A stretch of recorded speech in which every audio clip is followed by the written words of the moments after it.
ನಮಸ್ಕಾರ ಗೆಳೆಯರೆ. ಹಿಸ್ಟೋಸಾಲ್ಪಿಂಜೋಗ್ರಫಿ ಅಥವಾ HSG ಅಂತ ಹೇಳ್ತೀವಿ. HSG ಅಂದ್ರೆ ಏನು, ಇದ್ರ ಬಗ್ಗೆ ತಿಳಿಸ್ಕೊಡಿ ಅಂತ ನನ್ನ ವೀಕ್ಷಕರೊಬ್ರು ಕೇಳಿದ್ರು. ಹಾಗಾಗಿ ಒಂದು ಸಣ್ಣ ಪ್ರೆಸೆಂಟೇಶನ್ ಒಂದು 5 ರಿಂದ 7 ನಿಮಿಷದಲ್ಲಿ ಮುಗಿಸ್ತೇನೆ. ನಾವು ಹಿಸ್ಟೋಸಾಲ್ಪಿಂಜೋಗ್ರಫಿ ಬೇಸಿಕಲಿ ಮೊದಲ ವರ್ಕಪ್ ಅಲ್ಲಿ ಅಂದ್ರೆ ಟ್ಯೂಬ್ಗಳು ಓಪನ್ ಇದೆಯೋ ಇಲ್ಲೋ ಅಂತ ನೋಡಕ್ಕೆ ಮಾಡ್ತಕ್ಕಂತ ಒಂದು ಟೆಸ್ಟ್ ಇದು. ಇದೊಂಥರ ಎಕ್ಸ್ರೇ ಪ್ರೊಸೀಜರೇ.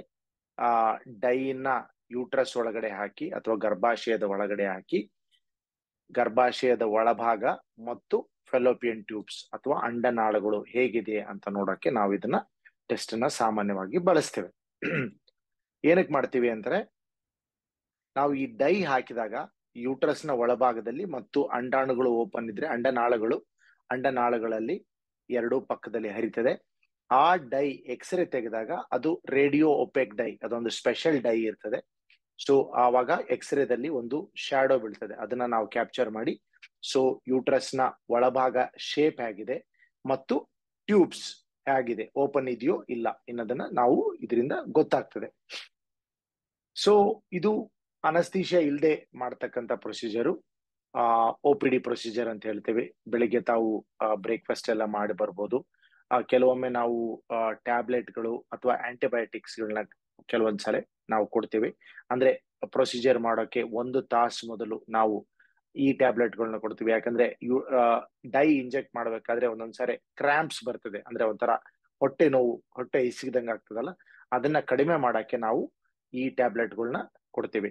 ಅನಸ್ತೀಶಿಯಾದ ಅವಶ್ಯಕತೆ ಕೆಲವೊಂದ್ಸರಿ ಬರ್ತದೆ, ಬಟ್ ಅನಸ್ತೀಶಿಯಾದಲ್ಲಿ ನಾವು ಇದನ್ನ ಆಲ್ಮೋಸ್ಟ್ ಪ್ರೊಸೀಜರ್ನ ಮಾಡೋದಿಲ್ಲ. ಸೊ ಈ ತರ ಎಕ್ಸ್ರೇ ಕೆಳಗಡೆ ತಮ್ಮನ್ನ ಸ್ಟರೈಲ್ ಬಟ್ಟೆಗಳು ಹಾಕಿ ಮಲಗಿಸಲಾಗ್ತದೆ. ಆ ನಂತರ ಯೋನಿ ದ್ವಾರದ ಮೂಲಕ ಒಂದು ಸಣ್ಣ ಟೆನಾಕ್ಯುಲಮ್ ಹಾಕಿ ಅದರಲ್ಲಿ ಹಿಸ್ಟೋಸಾಲ್ಪಿಂಜೋಗ್ರಫಿ ಕ್ಯಾನುಲಾ ಅಂತ ಬರ್ತದೆ, ಲೀಚ್ ವಿಲ್ಕಿನ್ಸನ್ ಕ್ಯಾನುಲಾ ಅಂತ ಇರ್ತದೆ, ಮತ್ತು ಈಗ ಡಿಸ್ಪೋಸಬಲ್ ಮತ್ತು ತುಂಬಾ ತೆಳುವಾದ ಡೈ ಹಾಕ್ತಕ್ಕಂತ ಕ್ಯಾಥೆಟರ್ಗಳು ಬಂದಿದೆ. ಹಾಗಾಗಿ ಹೆಚ್ಚಿನ ಪ್ರಮಾಣ ನೋವು ಇರೋದಿಲ್ಲ. ಸೊ ಆ ಡೈನ ಗರ್ಭಾಶಯದ ಗರ್ಭಕೊರಳಲ್ಲಿ ಹಾಕಿ ನಾವು ಆ ಡೈನ ಇಂಜೆಕ್ಟ್ ಮಾಡಿ ಸುಮಾರು 5 ರಿಂದ 8 ml ಡೈ ಇಂಜೆಕ್ಟ್ ಮಾಡಿದ್ಮೇಲೆ ನಾವು ಎಕ್ಸ್ರೇನ ತೆಗಿಲಾಗ್ತದೆ. 1 ಅಥವಾ 2 ಸಾರಿ ಎಕ್ಸ್ರೇ ತೆಗಿತೀವಿ. ಸೊ ಇದರಿಂದ ಪ್ರಾಬ್ಲಮ್ ಏನಾಗ್ಬೋದು, ಕಾಂಪ್ಲಿಕೇಶನ್ಸ್ ಅಂತ ಹೇಳಿದ್ರೆ, ಮೊದಲನೇದಾಗಿ ಪೇನ್ ಇರ್ತದೆ.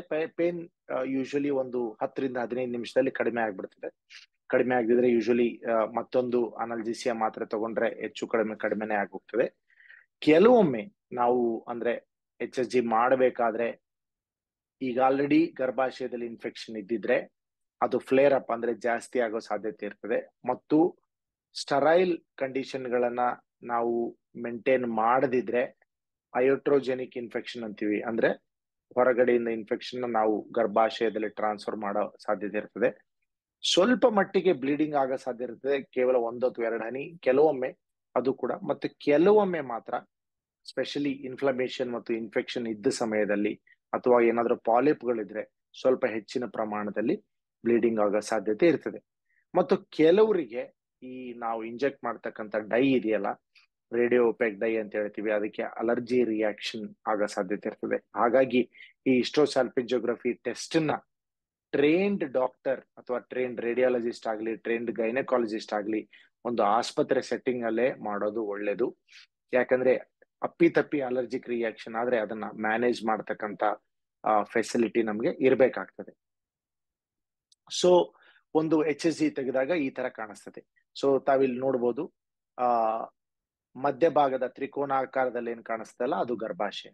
ಅದು this is A normal HSG, ಅಂದ್ರೆ ಇದನ್ನ ಕಂಪ್ಲೀಟ್ಲಿ ನಾರ್ಮಲ್ ಆಗಿ ಕಾಣಿಸ್ತದೆ. ಮತ್ತು 2 ಗೆರೆಗಳು ಹೋಗಿ ಆನಂತರ ಡೈ ಸ್ಪಿಲ್ ಆಗಿದೆಯಲ್ಲ, ಅಂದ್ರೆ ಡೈ ಹೊಟ್ಟೆಯಲ್ಲಿ ಚೆಲ್ಲಿದೆಯಲ್ಲ, ಅದು they are the tubes. So ಇದು ಒಂದು ನಾನು ಹಾಕಿರೋ ಚಿತ್ರ ಒಂದು completely normal typical HSG. Okay, so ಈ ತರ ಪಿಕ್ಚರ್ ಬಂದಾಗ ಕೆಲವು ಕಂಡೀಷನ್ ಗಳನ್ನ ಹೇಳ್ತೇನೆ, ಯಾಕಂದ್ರೆ ನಿಮ್ಮ ವೈದ್ಯರು ಡಯಾಗ್ನೋಸ್ ಮಾಡಿ ಹೇಳ್ತಾರೆ. ಬಟ್ ಕೆಲವೊಮ್ಮೆ ನನ್ನ ಹತ್ರ ಈ ತರ ಪಿಕ್ಚರ್ಸ್ ತಂದಾಗ ಏನು ಅಂತ ಕೇಳ್ತಾ ಇರ್ತಾರೆ. ಹಾಗಾಗಿ ಕೆಲವು ಸ್ಲೈಡ್ಗಳನ್ನ ನಾನು ತೋರಿಸ್ತೇನೆ. ಇದು ನೋಡಿ, ನೀವು ನೋಡಿದಾಗ ಡೈ ಈ ತರ ಕವಲ್ ಹೊಡೆದಿದೆ. ಸೊ 2 ಕಂಡೀಷನ್ಸ್, ಒಂದು ಬೈಕಾರ್ನೇಟ್ ಯೂಟ್ರಸ್ ಇರ್ಬೋದು ಅಥವಾ ಸೆಪ್ಟಮ್ ಅಂದ್ರೆ ಗರ್ಭಾಶಯದ ಮಧ್ಯೆ ಒಂದು ಅಡ್ಡ ಪದರು ಇದ್ದಿರೋ ಸಾಧ್ಯತೆ ಇರ್ತದೆ. ಸೊ ನೆಕ್ಸ್ಟ್ ನಾವು ನೋಡಿದಾಗ ಟ್ಯೂಬ್ಗಳು ಮೊದಲ ಚಿತ್ರದಲ್ಲಿ ನೋಡಿದಾಗ ಕಂಪ್ಲೀಟ್ಲಿ ಡೈ ಕೆಳಗಡೆ ಚೆಲ್ಲಿತ್ತು. ಆದ್ರೆ ಇದು ನೋಡಿ, ಈ ಡೈ ಎರಡು ಮೊಟ್ಟೆ ಆಕಾರದಲ್ಲಿ ಒಂದ್ ರೀತಿ ಅಲ್ಲೇ ಶೇಖರಣೆ ಆಗಿದೆ. ಸೊ ಇದನ್ನ ನಾವು ಹೈಡ್ರೋಸಾಲ್ಪಿಂಗ್ಸ್ ಅಂತ ಹೇಳ್ತೀವಿ. ಅಂದ್ರೆ ಆ ಟ್ಯೂಬ್ಗಳು ಅಲ್ಲಿ ಕ್ಲೋಸ್ ಆಗಿಬಿಟ್ಟಿರ್ತದೆ. ಟ್ಯೂಬರ್ಕ್ಲೋಸಿಸ್ ಇಂದ ಇರ್ಬೋದು, ಅಥವಾ ಕ್ಲೆಮಿಡಿ ಅಂತ ಒಂದು ಇನ್ಫೆಕ್ಷನ್ ಆಗ್ತದೆ, ಬೇರೆ ಬೇರೆ ಕಾರಣದ, ಕೆಲವೊಮ್ಮೆ ಕಂಜೆನಿಟಲ್ ಅಂದ್ರೆ ಹುಟ್ಟಿನಿಂದಲೇ ಈ ಟ್ಯೂಬ್ಗಳು ಕ್ಲೋಸ್ ಆಗಿರ್ತದೆ. ನಾವು ಅದನ್ನ ಹೈಡ್ರೋಸಾಲ್ಪಿಂಗ್ಸ್ ಅಂತ ಕರಿತೇವೆ. ಸೊ ಈ ತರ ಒಂದೇ ತರ ಬಂದಾಗ ಯೂನಿಕಾರ್ನೇಟ್ ಯೂಟ್ರಸ್ ಅಂದ್ರೆ ಯೂಟ್ರಸ್ ನ ಒಂದೇ ಭಾಗದಲ್ಲಿ. ಸೊ ನೆಕ್ಸ್ಟ್ ನೋಡಿದಾಗ ಎಕ್ಸ್ರೇದಲ್ಲಿ ನಾವು ಈ ತರ ಬೈಕಾರ್ನೇಟ್ ಅಥವಾ ಆರ್ಕ್ವೇಟ್ ಯೂಟ್ರಸ್ ಅಂತ ಹೇಳಿ ನಾವು HSG ಅಲ್ಲಿ ಹೇಳಿದಾಗ ಅದನ್ನ 3D ಅಲ್ಟ್ರಾಸೌಂಡ್ ಮಾಡೋದು ತುಂಬಾ ಮುಖ್ಯ ಆಗ್ತದೆ. ಅದರಲ್ಲಿ ಮಾತ್ರ ಗರ್ಭಾಶಯದ ಶೇಪ್ ಹೇಗಿದೆ ಗೊತ್ತಾಗ್ತದೆ. ಸೊ ಈ ತರ ಪಿಕ್ಚರ್ ಬಂದಾಗ ಕೇವಲ HSG ನೋಡ್ಕೊಂಡು ನಾವು ಬೈಕಾರ್ನೇಟ್ ಯೂಟ್ರಸ್ ಇದೆಯೋ, ಸೆಪ್ಟಮ್ ಯೂಟ್ರಸ್ ಇದೆಯೋ, ಅಥವಾ ಬೇರೆ ಏನಾದ್ರೂ ಸಮಸ್ಯೆ ಇದೆಯೋ ಅಂತ ನಾವು ಹೇಳಕ್ಕಾಗೋದಿಲ್ಲ. 3D ಅಲ್ಟ್ರಾಸೌಂಡ್ ನ ಹೆಲ್ಪ್ ಕೂಡ ತಗೋತೀವಿ. ಅಂದ್ರೆ HSG ಆದ ನಂತರ ಡೌಟ್ ಬಂದಾಗ ಮತ್ತೆ 3D ಅಲ್ಟ್ರಾಸೌಂಡ್ ಕೂಡ ನಾವು ತಗೋತೇವೆ. ಸೊ HSG ಗೆ ಏನಾದ್ರು ಆಲ್ಟರ್ನೇಟಿವ್ಸ್ ಇದೆಯಾ ಅಂದ್ರೆ ಸೋನೋಸ್ಯಾಲ್ಪಿಂಜಿಯೋಗ್ರಫಿ ಅಂತ ಮಾಡ್ತೀವಿ. ಸೋನೋಸ್ಯಾಲ್ಪಿಂಜಿಯೋಗ್ರಫಿ ಅಂತಂದ್ರೆ ಡೈ ಬದಲಿಗೆ, ಯಾಕಂದ್ರೆ ನಾನು ಹೇಳಿದೆ ಡೈ ಹಾಕಿದಾಗ ಕೆಲವರಿಗೆ ಅಲರ್ಜಿ ರಿಯಾಕ್ಷನ್ ಆಗೋ ಚಾನ್ಸ್ ಇರ್ತದೆ, ಅಥವಾ ನೋವು ಆಗೋ ಚಾನ್ಸ್ ಇರುತ್ತೆ ಅಂತ ಸೋನೋಸ್ಯಾಲ್ಪಿಂಜಿಯೋಗ್ರಫಿ ಅಂತ ಮಾಡ್ತೀವಿ. ಇದು ಅಲ್ಟ್ರಾಸೌಂಡ್ ರೂಮ್ ಅಲ್ಲಿ ಮಾಡ್ತೇವೆ.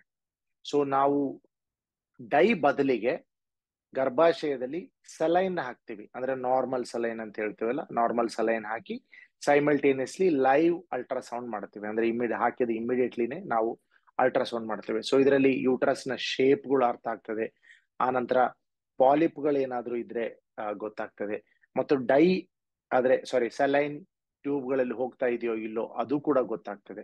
So this is another alternative of HSG. But ಇದರಲ್ಲಿ ಸಮಸ್ಯೆ ಏನಂತಂದ್ರೆ ಇನ್ನೊಬ್ರು ಇಂಟರ್ಪ್ರಿಟ್ ಮಾಡಕ್ ಬರಲ್ಲ. ಯಾರು ಅಲ್ಟ್ರಾಸೌಂಡ್ ಮಾಡ್ತಿರ್ತಾರಲ್ಲ ಅವ್ರಿಗೆ ಮಾತ್ರ ಅದನ್ನ ಇಂಟರ್ಪ್ರಿಟ್ ಮಾಡ್ತಾರೆ, ಮತ್ತೆ ಬೇರೆಯವರಿಗೆ ತೋರ್ಸಕ್ಕೆ ಫಿಲ್ಮ್ ಇರೋದಿಲ್ಲ. So that is a disadvantage. ಆ ನಂತರ ಹಿಸ್ಟ್ರೋ ಲ್ಯಾಪ್ರೋಸ್ಕೋಪಿ. ಈ ಉದಾಹರಣೆಗೆ ಸೆಪ್ಟಮ್ ಅಂತ ಡೌಟ್ ಬಂದಿತ್ತು, ಅಥವಾ ಕೆಲವೊಮ್ಮೆ HSG ಮಾಡಕ್ ಆಗೋದಿಲ್ಲ, ಅಥವಾ ಪೇಷಂಟ್ ಪೇನ್ಗೆ ಸೆನ್ಸಿಟಿವ್ ಇರ್ತಾರೆ, ಅಂತವ್ರಿಗೆ ನಾವು ನೇರವಾಗಿ ಹಿಸ್ಟ್ರೋ ಲ್ಯಾಪ್ರೋಸ್ಕೋಪಿ ಮಾಡಿದಾಗ ಡಯಾಗ್ನೋಸಿಸ್ ಮಾತ್ರ ಅಲ್ಲ, ಟ್ರೀಟ್ಮೆಂಟ್ ಕೂಡ ಆಗೋಗ್ತದೆ. So these are the alternatives for hysterosalpingography. So ನಿಮ್ಮ ವೈದ್ಯರು HSG ನ ಸಜೆಸ್ಟ್ ಮಾಡಿದಾಗ ತಾವು ಭಯ ಪಡಬೇಡಿ, ಜಾಸ್ತಿ ನೋವೇನೂ ಆಗೋದಿಲ್ಲ, ಮತ್ತೆ ಜಾಸ್ತಿ ಕಾಂಪ್ಲಿಕೇಶನ್ಸ್ ಏನೂ ಇಲ್ಲ. ತಾವು ಈ ಬಗ್ಗೆ ಮಾಹಿತಿ ಪಡೆದು ಅವ್ರ ಜೊತೆ ಚರ್ಚೆ ಮಾಡಿ ತಾವು ಡಯಾಗ್ನೋಸಿಸ್ ಮಾಡಿಸ್ಕೋಬಹುದು. ಈ ಮಧ್ಯದಲ್ಲಿ ನಾವು ನಮ್ಮ ಆಸ್ಪತ್ರೆಯಲ್ಲಿ HSG ನ ಹೆಚ್ಚು ಕಡಿಮೆ ಕೆಲವು ತುಂಬಾ ರೇರ್ ಕಂಡೀಷನ್ಗಳಲ್ಲಿ HSG ಮಾಡ್ತೇವೆ. ಅದ್ರ ಬದಲಿಗೆ ನಾವು ಆಫೀಸ್ ಹಿಸ್ಟ್ರೋಸ್ಕೋಪಿ ಅಂತ ಮಾಡ್ತೀವಿ. ಅಂದ್ರೆ ಹಿಸ್ಟ್ರೋಸ್ಕೋಪಿಯಲ್ಲೇ ಮಾಡಿ ಗರ್ಭಾಶಯ ಒಳಭಾಗ ಹೇಗಿದೆ, ಟ್ಯೂಬ್ಗಳು ಓಪನ್ ಇದೆಯೋ ಇಲ್ಲೋ, ಅಥವಾ ಪಾಲಿಪ್ಗಳಿದ್ರೆ ಅದನ್ನು ಕೂಡ ತೆಗಿಬಹುದು. ಇದೆಲ್ಲವುದು ಅನಸ್ತೀಶಿ ಇಲ್ದೇನೆ ಮಾಡಬಹುದು. That is A beauty. ಅಂದ್ರೆ ನಾವು ಡಯಾಗ್ನೋಸಿಸ್ ಮತ್ತು ಟ್ರೀಟ್ಮೆಂಟ್ ಎರಡು ಆಫೀಸ್ ಹಿಸ್ಟ್ರೋಸ್ಕೋಪಿಯಲ್ಲೇ ಆಗ್ತದೆ. ನಾನು ಹಿಸ್ಟ್ರೋಸ್ಕೋಪಿ ಅಂದ್ರೆ ಏನು ಅಂತ ನಾನು ಈಗಾಗಲೇ ಒಂದು ವಿಡಿಯೋ ಮಾಡಿದ್ದೀನಿ, ನನ್ನ ಚಾನಲ್ ಅಲ್ಲಿ ಹುಡುಕ್ಬೋದು. ಈಗ ಈ ಡಿಸ್ಕ್ರಿಪ್ಷನ್ ಬಾಕ್ಸ್ ಅಲ್ಲಿ ಕೂಡ ನಾನು ಅದರದ ಲಿಂಕ್ ಹಾಕಿರ್ತೇನೆ. ಸೊ ನಮಸ್ಕಾರ, ಥ್ಯಾಂಕ್ ಯು. ಏನಾದ್ರೂ ಪ್ರಶ್ನೆಗಳಿದ್ರೆ ತಾವು ಚಾಟ್ ಬಾಕ್ಸ್ ಅಲ್ಲಿ ಹಾಕಿ ನಾನು ಉತ್ತರ ನೀಡಕ್ಕೆ ಪ್ರಯತ್ನ ಮಾಡ್ತೀನಿ. Thank you once again. ನಮಸ್ಕಾರ.